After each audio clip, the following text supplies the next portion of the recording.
ಚುರ್ಮುರಿ ಸೂಸ್ಲಾ super ಆಗಿರುತ್ತೆ. ಉತ್ತರ ಕರ್ನಾಟಕದ ಇನ್ನೊಂದು ಸ್ಪೆಷಲ್ ತಿಂಡಿ ಅಂತ ಹೇಳ್ಬೋದು.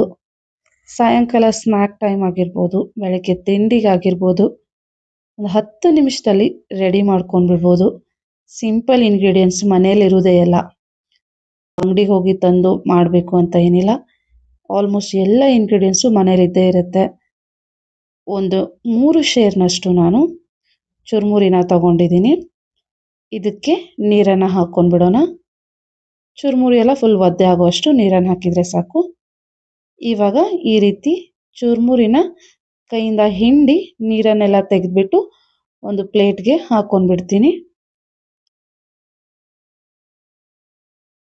ಎಲ್ಲ ಚುರುಮುರಿನ ನೀರನ್ನು ತೆಗೆದು ಹಾಕ್ಕೊಂಡಿದ್ದೀನಿ.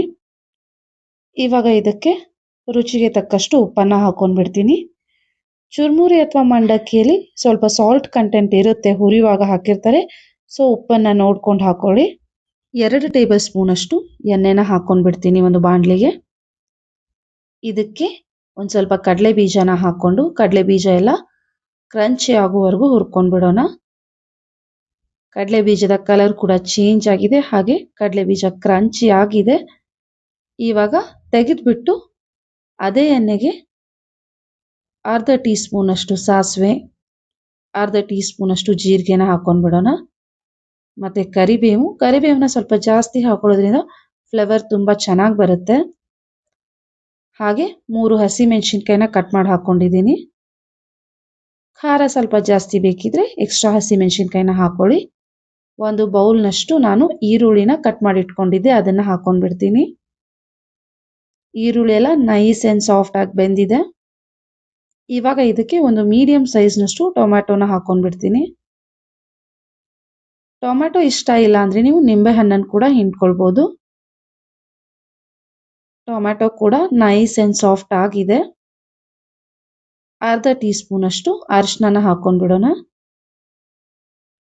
ಮತ್ತೆ ಚೆನ್ನಾಗಿ ಮಿಕ್ಸ್ ಮಾಡ್ಕೊಂಡ್ಬಿಟ್ಟು ನಾವೇನು ಚುರುಮುರಿಲಿ ನೀರನ್ನು ಹಾಕಿ ತೊಯಿಸಿ ಹಿಂಡಿ ಇಟ್ಕೊಂಡಿದ್ವಲ್ವ, ಆ ಚುರುಮುರಿನ ಹಾಕ್ಕೊಂಡ್ಬಿಡ್ತೀನಿ. ನೀಟಾಗಿ ಒಗ್ಗರಣೆ ಎಲ್ಲ ಚುರುಮುರಿಗೆ ಹತ್ತೋ ಹಾಗೆ ಮಿಕ್ಸ್ ಮಾಡ್ಕೊಂಡ್ಬಿಡೋಣ. ಇಷ್ಟು ಬೇಗ ರೆಡಿ ಆಗಿಬಿಡುತ್ತೆ ಅಂದರೆ ಒಂದು 10 ನಿಮಿಷ ಸಾಕು. ಮತ್ತು ತುಂಬ ಇಂಗ್ರೀಡಿಯೆಂಟ್ಸ್ ಬೇಕಿಲ್ಲ, ಮನೇಲಿರೋದು ಎಲ್ಲ ಸಿಂಪಲ್ ಇಂಗ್ರೀಡಿಯೆಂಟ್ಸ್ ಇದೆ. ನೋಡಿ, ನೀಟಾಗಿ ಒಗ್ಗರಣೆ ಎಲ್ಲ ಚುರುಮುರಿಗೆ ಹತ್ತೋ ಹಾಗೆ ಮಿಕ್ಸ್ ಮಾಡ್ಕೊಂಡ್ಬಿಟ್ಟು ಇವಾಗ ಇದಕ್ಕೆ ನಾವು ಆಲ್ರೆಡಿ ಕಡಲೆ ಬೀಜನ ಫ್ರೈ ಮಾಡಿ ಇಟ್ಕೊಂಡಿದ್ವಲ್ವ, ಅದನ್ನು ಹಾಕ್ಕೊಂಡ್ಬಿಡ್ತೀನಿ. ಒಗ್ಗರಣೆ ಟೈಮಲ್ಲಿ ಅಥವಾ ಮುಂಚೆನೇ ನೀವು ಕಡಲೆ ಬೀಜನ ಹಾಕೊಳ್ಳೋದ್ರಿಂದ ಸಾಫ್ಟ್ ಆಗಿಬಿಡುತ್ತೆ, ಕ್ರಂಚಿ ಆಗಿರಲ್ಲ. ಹಾಗಾಗಿ ಲಾಸ್ಟಿಗೆ ಕಡಲೆ ಬೀಜನ ಹಾಕ್ಕೊಂಡು ಒಂದ್ಸಾರಿ ಮಿಕ್ಸ್ ಮಾಡ್ಕೊಂಡ್ಬಿಡಿ.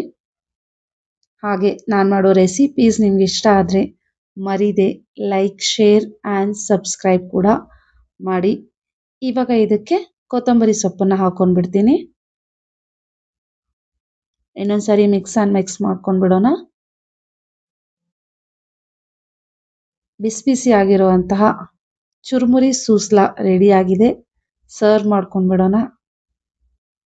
ಎಷ್ಟು ಮೆತ್ತಗೆ, ಎಷ್ಟು ಸಾಫ್ಟ್ ಆಗಿ, ಎಷ್ಟು ಟೇಸ್ಟಿ ಆಗಿರುತ್ತಂದರೆ ಟ್ರೈ ಮಾಡಿ ನೋಡಿ, ಖಂಡಿತ ನಿಮಗೆ ಇಷ್ಟ ಆಗೇ ಆಗುತ್ತೆ. ಮೇಲೆ ಸ್ವಲ್ಪ ತುರಿದಿರುವಂತಹ ಕೊಬ್ಬರಿನ ಹಾಕ್ಕೊಂಡ್ಬಿಡ್ತೀನಿ. ಹಾಗೆ ಗಾರ್ನಿಷಿಂಗ್ಗೆ ಒಂದು ಸ್ವಲ್ಪ ಕೊತ್ತಂಬರಿ ಸೊಪ್ಪು, ನಿಂಬೆಹಣ್ಣು ಇಷ್ಟ ಇದ್ದರೆ ಮೇಲೆ ಸ್ವಲ್ಪ ನಿಂಬೆಹಣ್ಣನ್ನು ಹಿಂಡ್ಕೊಂಡು ಕೂಡ ನೀವು ತಿನ್ಬೋದು. Thank you.